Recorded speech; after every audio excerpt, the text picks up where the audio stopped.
the messy is also freeing, right? The messy is not having to adhere to this way of doing things that we thought we had to, and things getting kind of scrambled up so that it can also be reformed in that way we want it to be, right? The thing from a hormonal perspective with menopause is it is the least linear experience you will ever have. It is not like, oh, it starts at this time and then it just goes nicely and progresses, right? It's like a pinball machine. We all contain magic. The question is, how do you contain your magic?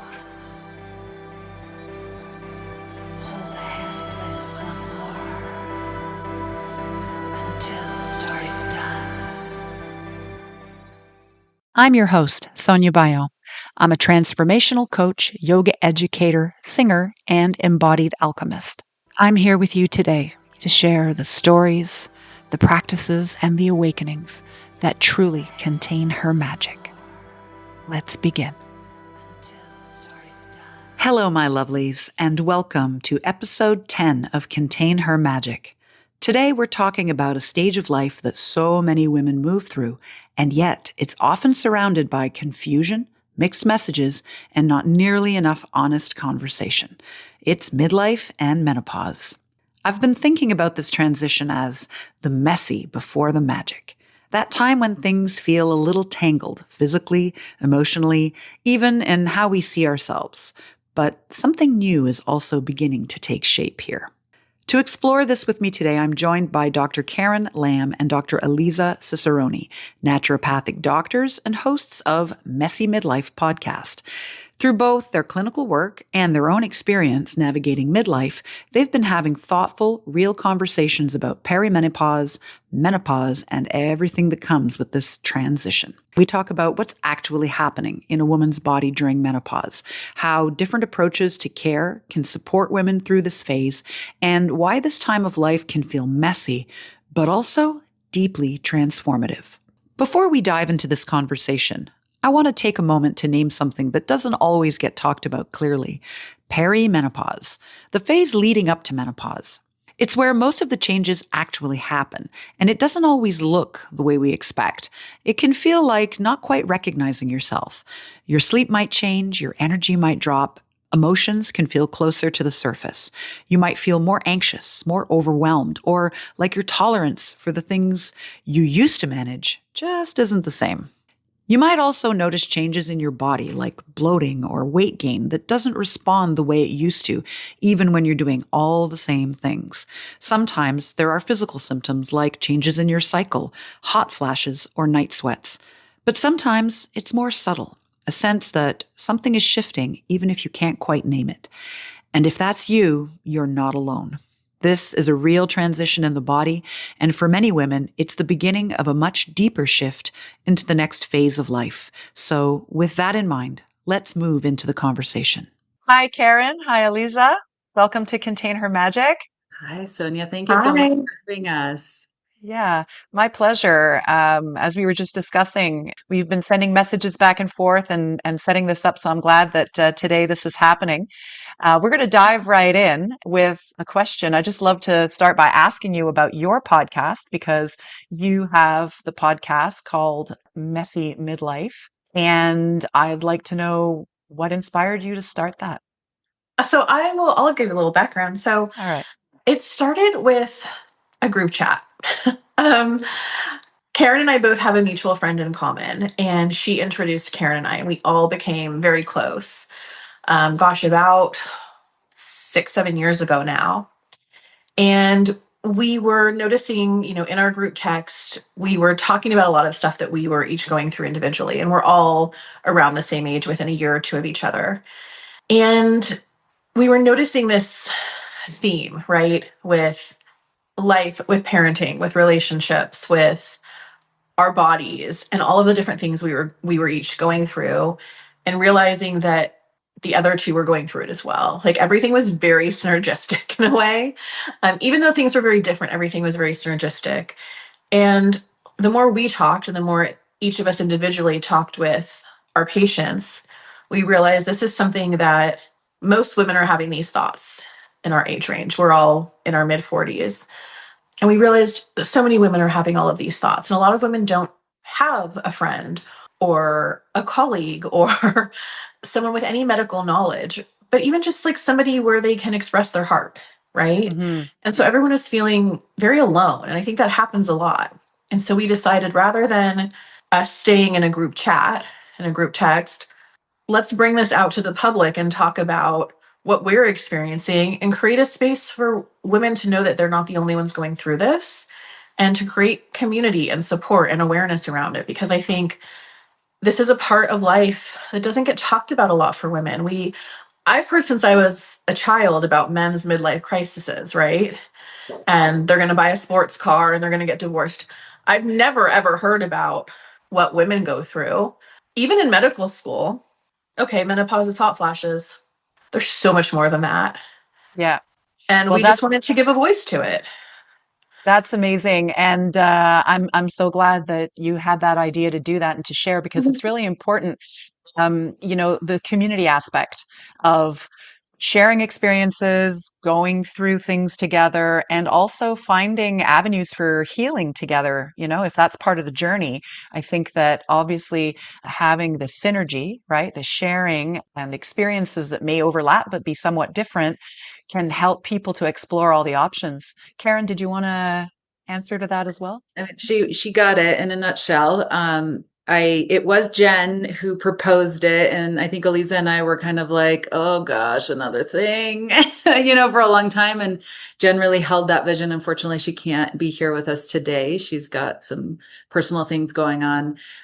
But she made it happen, and she held the vision, and finally, we all came together, and the healing component of it really is this authentic, how we're showing up exactly as we are in that day. And so it's very real, it's very very human, and I think that reflects our current state in midlife, because we are learning how to prioritize our humanity, our the complexity of our current state over perfection, over performance. And so when we get to just show up, and this is something that I'm always so grateful to Aliza for, because she really is, she holds that, what we were talking about just before we started recording, like, we are here to experience something that is pleasant and life-giving. We are not here to stress about anything, right? Whether we have to use our phones instead of our computers, or we don't have a mic, or whatever it is. What really matters, the magic really is in the connection and the authentic presence that we provide for one another. And that's the container. So Yeah, there you go. that's The container. that is. Well, I know because I was listening to the first episode of your podcast and that's it. I said, "Oh yeah, the container." And of course that's where my philosophy comes in too. It's container magic is the idea that we do have so much going on, inwardly, outwardly, but it's all part of what feeds us, where we spend our energy, that give and take. And how can we have the best of what truly resembles us and lights us up, hold it in a way that we can carry it forward, that we have some boundaries, that we can bring that kind of structure into maybe projects or into whatever, whatever the next step is. But I always tend to bring it back to, all right, now let's put it in the cauldron and see what we can do with it, containing all of the good, the bad, the questions, the answers, and then we have a place to work from. So this podcast, your podcast, I think these are all ways for women to have these conversations and for us to bring knowledge into a space and healing as well. So I just want to ask you briefly a little bit about your background. So you're both naturopathic doctors, right? We are. Mhm. Yes. What are your main focuses, each of you, in terms of your practice? Go ahead, Karen. So I I was first a licensed professional counselor.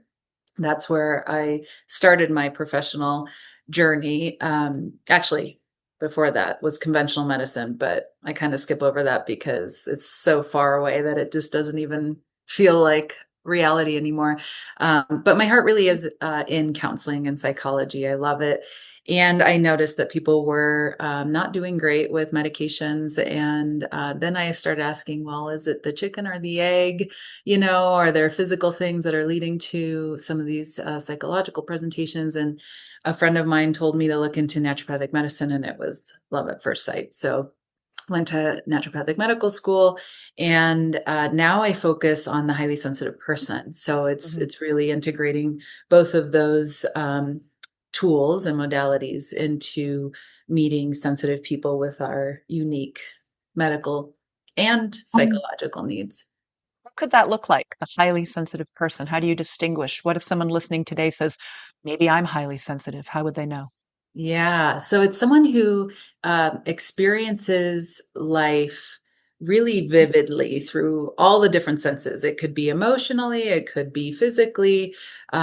So sight, sound, um, even touch can Mm. be really heightened. And if somebody was really curious about it, I would direct them to Elaine Aron's research. It's highly researched, and there's a little quiz on her website. It's the hsperson.com, I believe. Okay. And there's all the information that you could possibly need there. But basically, it's about 20% of the population, and we serve a really unique purpose in communities by being the canary in the coal mine, right? Which is the analogy of miners taking a canary into coal mines because canaries could smell the gas that could become explosive before the humans could. And so the canary would alert the miners and everybody would evacuate. And so we oftentimes will sense things long before they occur, and we communicate that to our communities. Sometimes it doesn't land very well, but we're hoping to move back towards really honoring everybody's different purpose and within communities. And I think that's a very valuable one. So you're saying it's people that, because they are more sensitive, are bringing information back to the tribe a little more quickly. Yeah, Yeah. Yeah, that's exactly. really interesting. Would it be possible to include that link to the quiz in the show notes? Yeah, All right, absolutely. we'll do that then. Well, I was Okay. laughing when you said that, Sonia, because I think like a few weeks ago I texted Karen. I said, "Am I a highly sensitive person? I think I'm a highly sensitive person." She's like, "Well, maybe I think you are." Jen's done it too. Yeah, we come in all different colors and shapes. And I mean, people think of sensitivity as like being really introverted, and there's all different types. There's high sensation seeking, and so it's important for people not to think, oh, I'm not too sensitive, right? I mean, we Right. run the gamut. And midlife is actually a time when we really it comes out. Like I've always known, but I feel like this is Mm. a time when women are really getting to know themselves and redefining themselves, and they're realizing, oh my gosh, I had to contort myself into this box, and now I Yeah. get to it's all unraveling anyway, so I might as well create my own experience of myself. And it actually seems like maybe I am really intuitive, maybe I am Mm. these things that align with sensitivity. Yeah. But at this time, it's something that is even more heightened, and we're going to get into that in a bit. So, Aliza, tell us a little bit about your background. So I was always really fascinated by the human body. I grew up as a competitive dancer and thought I was going to be a professional dancer, and was kind of going towards physical therapy. And then I thought I was going to be an emergency room surgeon. But I actually found naturopathic medicine as a patient. So I was Okay. diagnosed with Crohn's disease, and was doing all the things conventionally that one would do, and I wasn't finding a lot of relief from my symptoms. And I kind of stumbled into naturopathic medicine as a patient.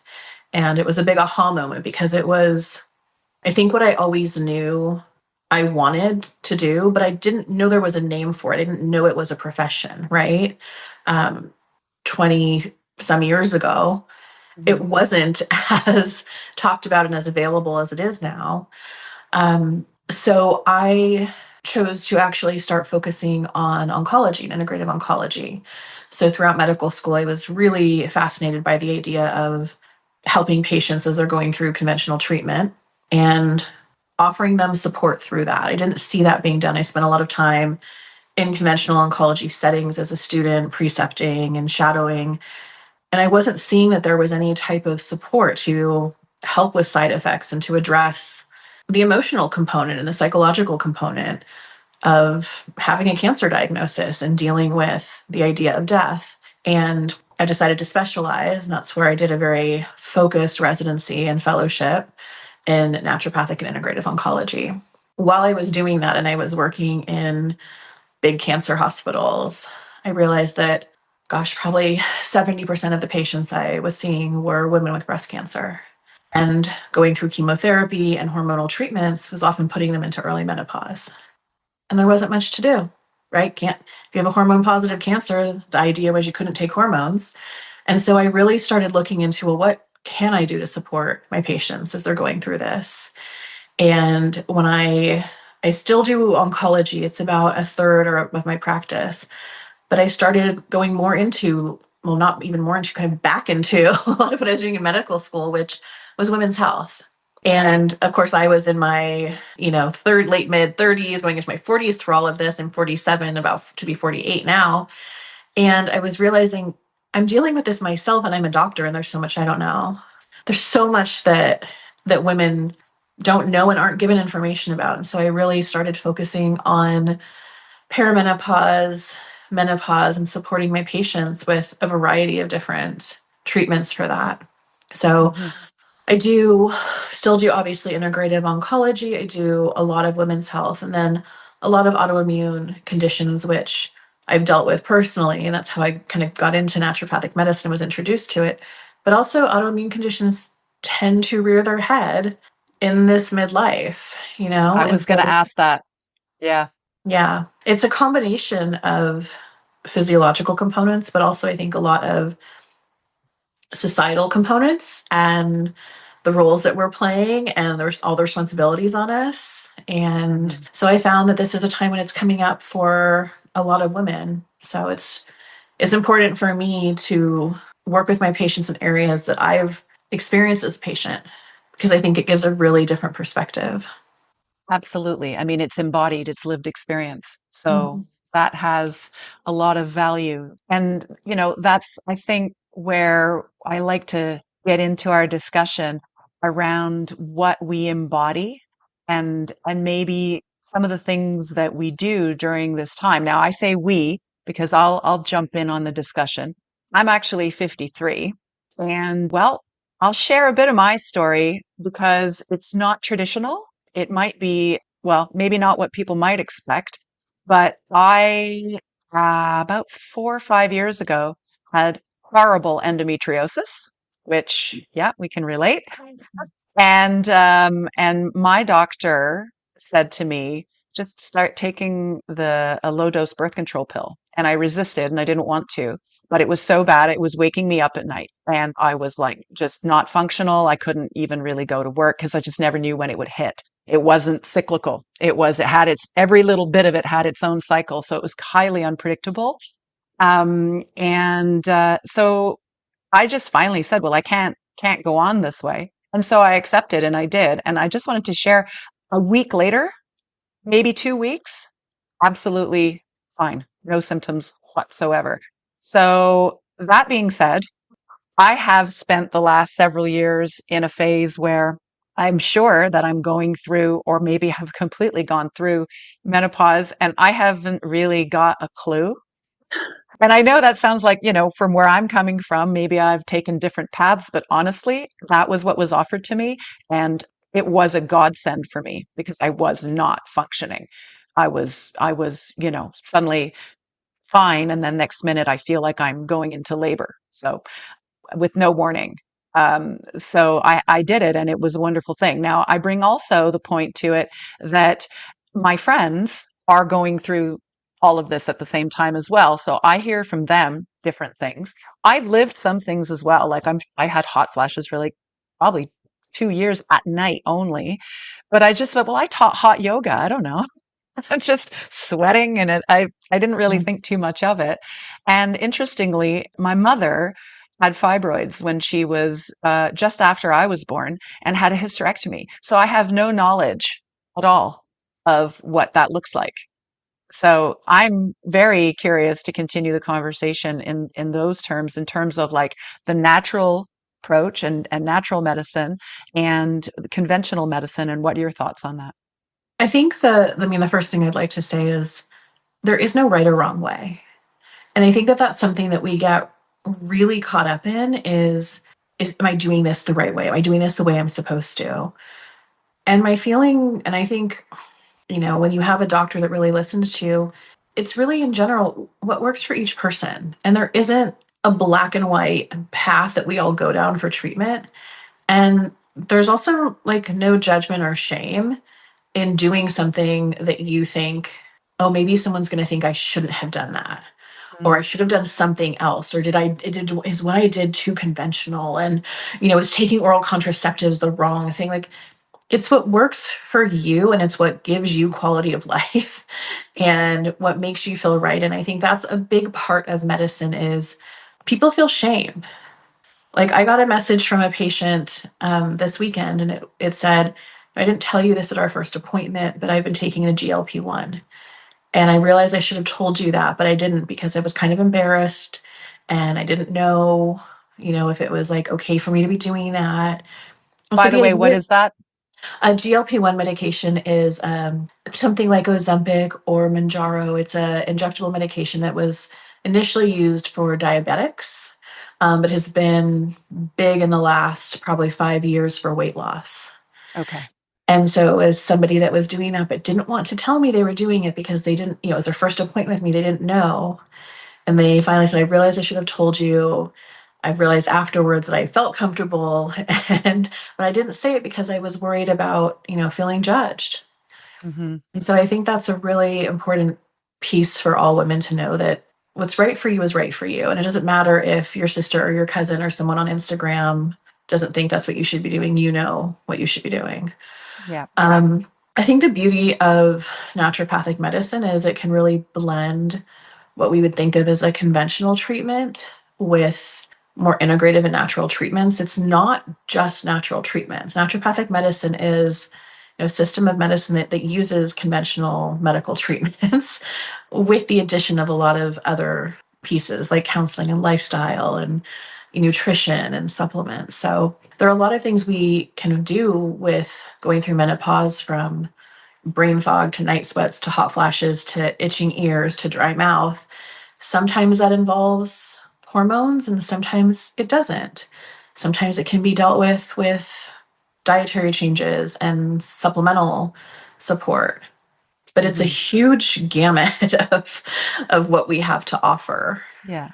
Well, and that's a wonderful thing to know that there are a lot of things that are available to women who have different needs and maybe are coming from, different places or even different medical systems. Certainly, there are probably some suggestions.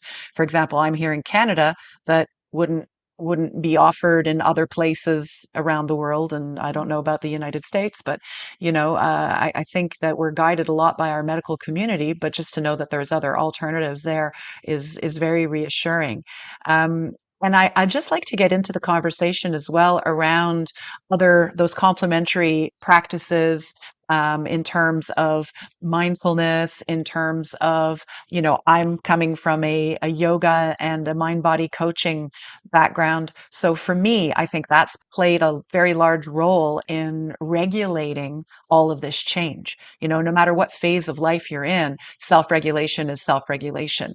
So the fact that, if we use these practices, and again, the ones that speak to us, the ones that we'll do consistently, if, there's no shoulds.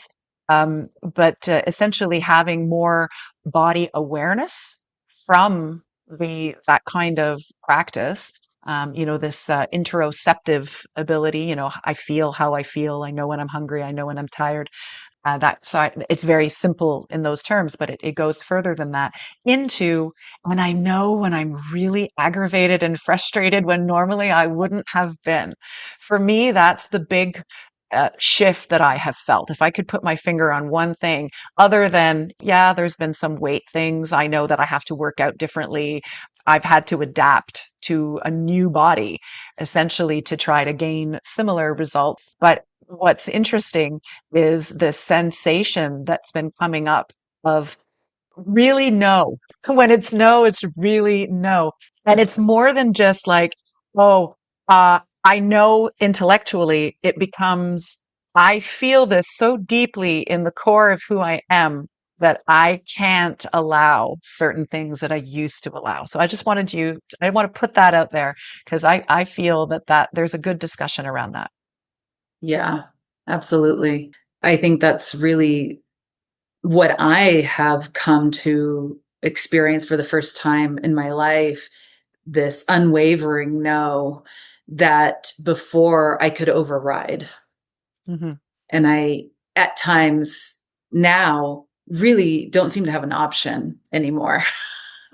Of this is truth, and this is where I need to stand firmly, because there's no more facade, right? I think Yeah. that's where the integration of the physiology comes into play with the knowing that is emerging is coming from the fact that we don't have these hormones in their robust state as they had been, that were really nurturing community. They were nurturing the mother experience, whether anyone chose to have children or not. Those hormones really are about gathering and being the container for others, Yeah. right? Which hormones are those?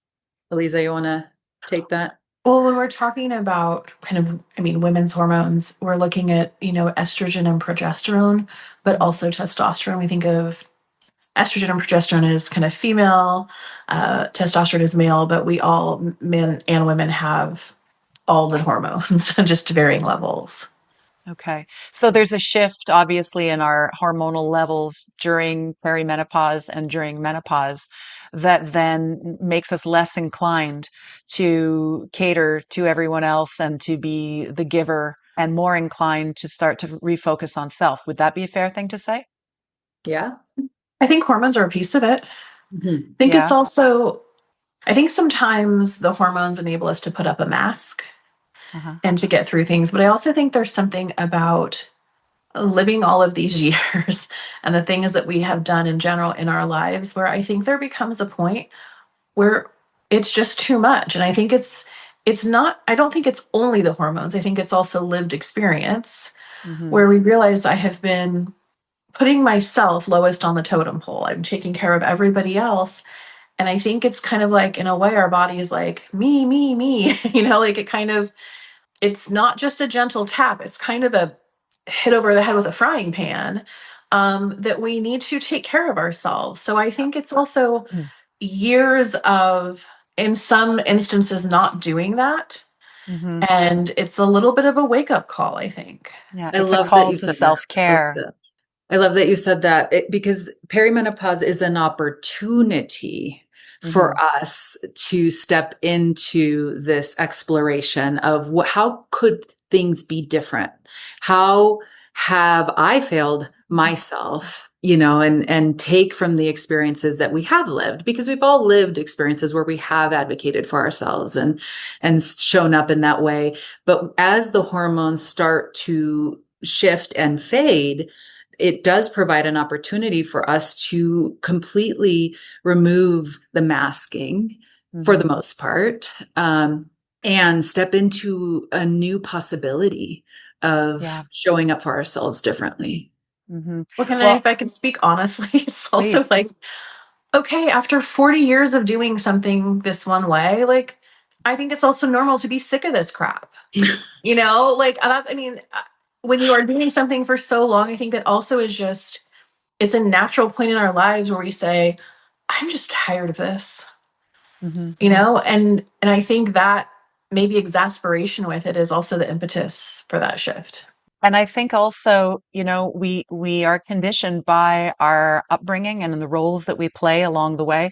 I like to talk a lot in terms of the phases of womanhood the maiden, the mother, and the crone. And in the maiden years, we're figuring out who we are, but also looking to bond, looking for relationship.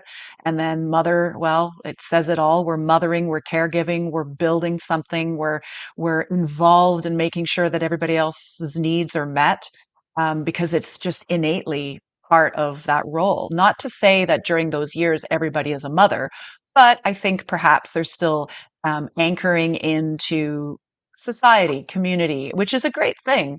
But I've felt personally, in this phase that I refer to as the young crone, still young enough to have lots of energy and do fun things, but at the same time carrying forward some wisdom from all of the things that have gone on. And some of them, some experiences were great. Some absolutely would not ever want to relive them. But I would say that if I hadn't had them, I wouldn't be here today doing this or being me in the version that I am. So I think it's all really valuable. And that's part of the messy bit that I want to get into with you in a minute. That at some level, maybe this is a time of life where that societal fog starts to lift, Mhm. like the expectations go from being outward led to inward. What do you think about that? I think that's exactly what you said with those experiences that we have shaping how we choose to move forward. And I think that it's at this point where we say, it is my choice.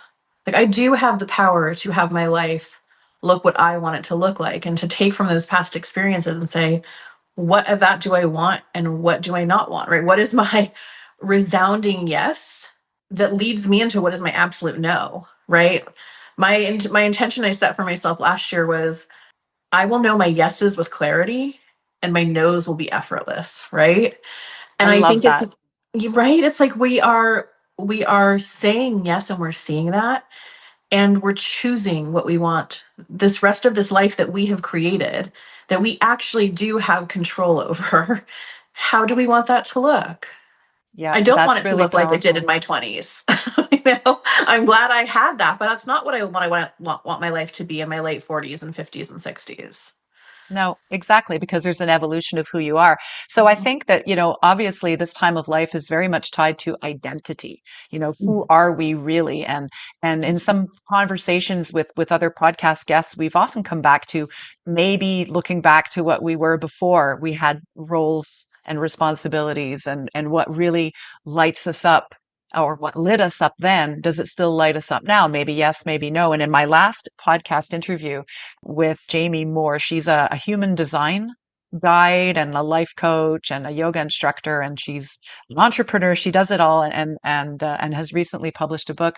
But that's her principle: is what belongs to you and what does not. And if it doesn't light you up, then change paths. That's an indication that it's time to change directions.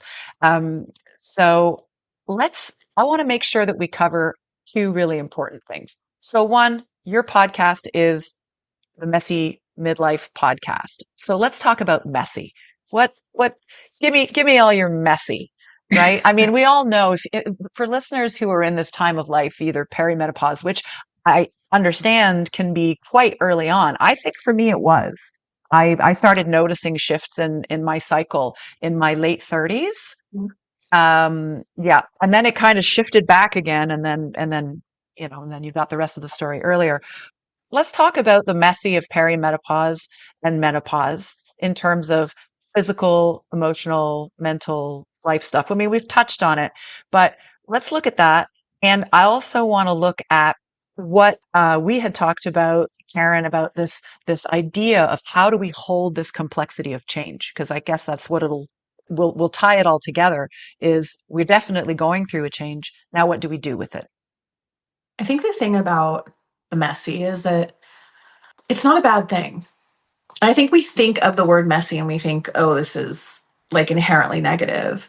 For me, and I think kind of for Karen, and what we talk about a lot on our podcast, is the messy is also freeing, right? The messy is not having to adhere to this way of doing things that we thought we had to, and things getting kind of scrambled up so that it can also be reformed in that way we want it to be, right? The thing from a hormonal perspective with menopause is it is the least linear. experience you will ever have. It is not like, oh, it starts at this time and then it just goes nicely and progresses, right? It's like a pinball machine. It is Hmm. all over the place, different levels at different times. And Sonia, you're right. Some women start experiencing perimenopause in their mid 30s. Some women don't until their mid 50s. Some women, it's like a light switch flipped and it's done and it's quick. And some women, it is all over the place for years. Yeah. And so I think it's also understanding that there is this messiness to it that just means not everybody follows in the same way. It is totally different for every woman. It is all over the place on every level, hormonally, mentally, emotionally, physically. Um, but that doesn't mean it's bad. It's like a time No. for evolution and it's a time for transformation. Yeah, I think it Yes. has a lot to do with how we look at it and also how the people around us look at it. You know, our family members as the people Yep. that we spend the most time with, and also society. I think there's a lot that needs to be said around this being a time of transition, but maybe it's a time where women are coming into their power. You know, we're not less than we were. We're Yeah. evolving into something more because bringing forward the wisdom, bringing forward the lived experience and the embodiment, then we can guide other people or not. Sometimes, you know, not everybody's called to to assist others, to be of service, but at very least honor yourself. Yeah. Karen, do you want to add anything on that? Yeah, the unpredictability that Aliza was referencing, very tangibly with hormones. If you plot these hormones, it's like she was saying, it's not a linear process, and that unpredictability can feel really frustrating. It's also an opportunity to create space, which is what's happened for me. It's like, well, today things look like this. Adapt. Mm. And so there's a lot of recalibration that occurs. And I had this image of like the little spinning pinwheel, on your computer when it's like buffering or, Yeah. there's a lot of that happening. And our previous conditioning around performance and societal expectations is really based on fall back in line as quickly as possible. And the deeper I get into this process, the deeper I get into my 40s, the more I'm realizing, let's take a pause here and let's just see where things land. Where do things land and what do things look like now? Because it's almost like every time I got that little pinwheel going on, I wake up a new person. The Yeah. transformation is happening so fast, and if we could miss it, and we can Hmm. continue to force ourselves to hammer our star-shaped peg in a round hole and keep shaving off our special, keep shaving off our shape. Or we can say, wait a minute, this hurts, this doesn't feel good. How about I just pause and see what potential there is here? To sit with it and listen to it and honor it.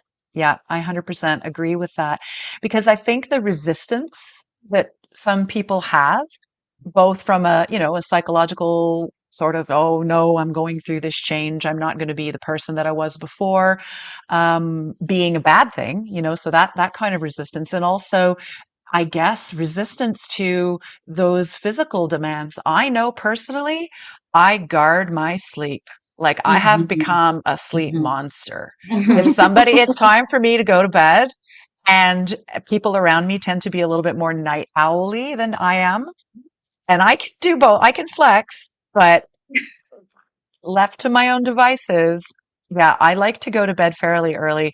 And if somebody gets in the way of that, I've become very, very firm.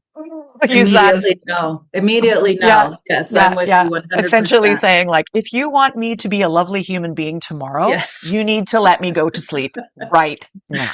Yes, It's yes. like a non-negotiable thing. Right. Yeah. And I've taken on lots of projects that light me up, but I'm also being very judicious about not doing things that are just not in line with who I am or who I'm choosing to be moving forward. Is there something essential that somebody who could be going into perimenopause or menopause that would help them to move through this transition in a way that feels aligned, that feels less messy? I think talking to your friends and your community, I think really trusting in your friendships and the support that you have around you so that you don't feel alone. And I also think finding a very hormone literate doctor is super important. I think there's a lot of misinformation out there about social media and online about the shoulds that you should be doing and you should be feeling this and you should be taking this. But I think talking to a doctor and establishing, to be honest, if there are women listening that are even younger, establishing that relationship as soon as you can with a doctor that you know and trust so that they know you, they know your story, they know your health, they know your body, and they can help you with that transition as well. But a lot of times that looks like being a little bit outside of the box, not just seeing your OBGYN or your primary care. You really have to seek out a doctor that specializes in this and can really understand and listen to what your unique picture is. Mhm. Yes, I second all of that. Uh, every bit of that, and the partnership that you build, which is exactly what Aliza's talking about. Something that I've seen quite a bit of in my practice is the concept of the good girl or the good mother or the good friend or the good daughter, the good societal expectations, basically. And I think that the messy can get people can get really stuck in the messy and the uncomfortable aspect of the messy when they continue to double down on that old infrastructure, that old narrative. And so to begin to introduce curiosity around how could this be different? That's when people really start to shift into the magic of the messy, because the messy is it's really a transition, you know? And so if we keep holding on like with that vice grip, that white knuckling to those old stories, that's when I think women, if we're talking about women going through midlife, that's when we experience the suffering because we're Mhm. not allowing the transformation to take place. That's right. Yeah, yeah. Which with again coming back to this idea of resistance. Mhm. And it's an evolution. So it's, a moment, like you were saying, of rebirth, of choosing a new identity. And I just like to integrate this concept that everything is created out of chaos, Yeah. right? So bring on the Yes. messy because because just because there's change, just because things aren't the way they used to be, it doesn't mean that something better isn't going to come out of it. And I think that we're all a bit resistant to change, and it's a scary thing, and we don't know what's coming, and we don't know how we're going to feel, and how come I'm thinking this way, and what's going on.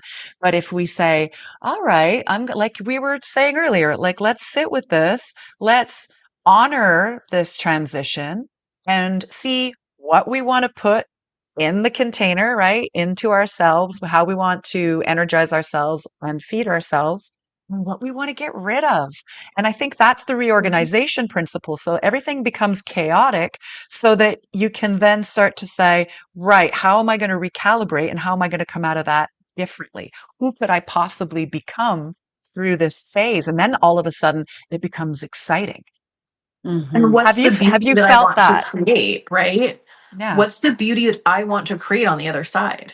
Yes. Right? Like, I think Yes. that's so important to be mindful of too is, look, we know even from a data and research perspective that there is this kind of downward slope in the late 40s that does start looking up again. And so I Hmm. think it's also realizing like sometimes things have to be, like you said, broken down in order to create that beauty on the other side. Yeah. And what's the beauty that I am here to create, right? Instead of what's the beauty that everybody else has always wanted me to create? What am I here? What was I built to do? Yeah. That's where the messy gets really interesting and really beautiful when we shed the expectations, Yes. step into our purpose.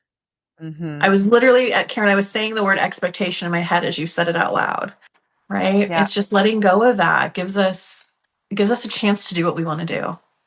exactly. It makes room, it makes space. Yes. for you to be a more authentic you. And Mhm. and that's, I think, for people who listen to this podcast, that is really important in terms of finding moments of personal growth and sussing out the magic and then holding on to that as you move forward. So, would you like to add any final thoughts to our discussion today in terms of holding on to that complexity in a way that is healthy or with devotion, and or anything around last words of advice for women going through that change now? I feel like we've touched on it, the reiteration of the community, the curiosity, all the C's, community and compassion and curiosity, because it's challenging. This is we're talking about the potential, and it is really important to have clarity around there is tremendous potential at this stage of change, and it is very challenging because it is unpredictable, and we are juggling a tremendous amount of responsibility, more than we ever have before. And so meeting ourselves with that, with grace, is really important, that it's not all going to reveal itself all at once. And I think that's why the community piece is so important, because that's really how the Messy Midlife podcast emerged, is, Jen and Aliza would hold me in grace when I was really having a hard time finding that for myself. And we do that for one another. And so making sure that you nurture those communities and those relationships at this time, because we really need them. And it's a time when we can also naturally isolate a lot. And so remembering to connect in that way is a way to bring more compassion and grace Hmm. to your life through your friends. Yeah, And absolutely. giving yourself the grace to be human, Yeah. Hmm. right? Hormones go up and down, life goes up and down, relationships go up and down. And I think we sometimes are our harshest critics and judges. And so I think it's really important that each of us individually just gives ourselves the grace to be human. Hmm. We're going to have those ups and downs. And also, there, I don't want to say has to be, it is helpful. And what I have found, and what I struggle with personally, is finding an acceptance in it also. Hmm. One of my best friends, she says, right now, it's like this. It's like, yes, right now, it's like this. It doesn't mean it's going to be this way forever. But Hmm. what am I going to do? Keep fighting it? Like right now, it's like this. Yeah. And I can either step into that and embrace it and love myself and give myself grace, or I can beat myself up. Is the outcome going to be any different if I beat myself up? No, it's not. So, right? It's like if beating myself up and stressing about it changed the outcome, by all Right. means, I would do it. But it doesn't. And so I think that just like giving ourselves, I think the love that we oftentimes give so freely to everyone around us, Hmm. that's the important part of like this inward turn Yes, right now. yes, Yeah, yes. yeah, very much Beautiful. Yes. sovereign surrender and self-love. It Mhm. usually does come back to that. And I just, if you have another minute, Karen, something you said that I wanted to elaborate on was you used the word clarity. Because I think when we talk about things being messy or complex, it's because people are unsure. People, like we were explaining, don't necessarily know what's going on with them, don't really have the resources, don't really have the answers. So, what would be one thing that you do or that you have counseled others to do in terms of finding clarity? I think it's an exercise in recognizing our conditioned urge to feel the discomfort of the ambiguity and immediately want to shift into one of the extremes, right? The black and white that's collapsing into this, you must have the answer. And so, what we want to do at this stage, and it's, I think the hormonal changes really give us a lot of exercises and opportunities to work on this fitness of just recognizing the urge to want to shift to an absolute, well, I don't know what it is, so I have to shift to this thing that I do know, and be curious about what it would be like to sit in that ambiguity, to sit in the gray and allow for something, for clarity to emerge. And that takes Mhm. a lot of practice. It's not something that happens easily or quickly. 100% worth it. And I do think that's the call to action. That's perimenopause's call to action, is to, hey, maybe just relax a little bit and let some things move around and readjust. And let me show you what might be possible, instead of, some more of a growth mindset versus the fixed mindset of, I have to know what the answer is. Yeah, to get grounded maybe in the now experience, and also to Yeah. trust the process, to trust your body's wisdom, to trust in yourself and in the grand design. Yeah, absolutely. So I want to thank you so much for Yeah. giving us all this great information. It's been a real pleasure, and I hope we can stay in touch, Yes, Yeah. absolutely. So thank you Absolutely. again, All Soon. right. Bye-bye. And Bye. And if this conversation felt inspiring and supportive, I'd love to invite you to continue exploring this work with the women I spoke with today. You can find Dr. Karen Lamb and Dr. Aliza Cicerone over on their podcast, Messy Midlife, where they have honest, grounded conversations about perimenopause, menopause, and everything that comes with this stage of life. And if you'd like a simple way to stay connected to yourself in the midst of it all, you can explore my 5 minutes just for you, a short guided practice designed to help you pause, listen, and come back to yourself, even on the busiest days. You can also subscribe to my YouTube channel, Embody Your Magic with Sonia, where I share insights, practices, and reflections to support you in reconnecting with your body and reclaiming your light. If you haven't already, I would love for you to like, follow, or subscribe to the podcast. And if you feel called to support this work, you can also make a donation through the link in the show notes. And if you know a woman who might need to hear this right now, feel free to share this episode with her. These are conversations we're not meant to have alone.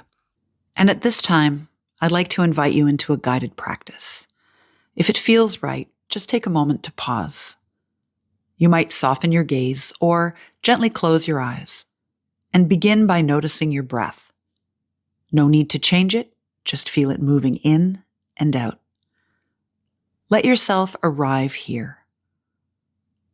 Now, bring your awareness into your body. Notice what's present without needing to name it perfectly. Maybe there's tension or restlessness or something unclear, a little tangled. This is a moment to hold what's here without collapsing, to hold it with grace, without needing to fix it, without needing to make it make sense, just allowing. And you might quietly say to yourself, this too gets to be here. Now gently ask, what might be here for me if I don't rush past it, if I stay with it and just listen? Not for an answer, but for a feeling, a softening, a shift. Maybe your body is asking for space or rest or a boundary or simply to be acknowledged. And maybe there's something here you haven't yet seen. Something forming even in the mess. Take a slightly deeper breath in and a nice slow breath out. And as you sit here, just consider, what if the magic isn't only on the other side of this? What if there is something quietly magical even here? And when you're ready, gently bring your awareness back, not leaving the mess behind, but carrying a little more capacity to be with it, to hold it. Because this too is part of becoming. And your becoming is beautiful. So before we close, I'd like you to remember this. This messy in-between space you might be in, it's not the end of something. It's part of your new beginning, of your becoming, of you stepping in to your power, of remembering who you truly are. Well, my lovelies, I hope you feel uplifted and inspired. Remember, your fire is sacred. Hold it, nurture it, and let it light your path without burning out. And I hope that you'll join me for the next episode of Contain Her Magic, a sacred space to honor your path, discover your unique gifts, and to unapologetically embody your truth and your joy. I'm Sonia Bayon. Until next time, burn bright and hold on to your magic.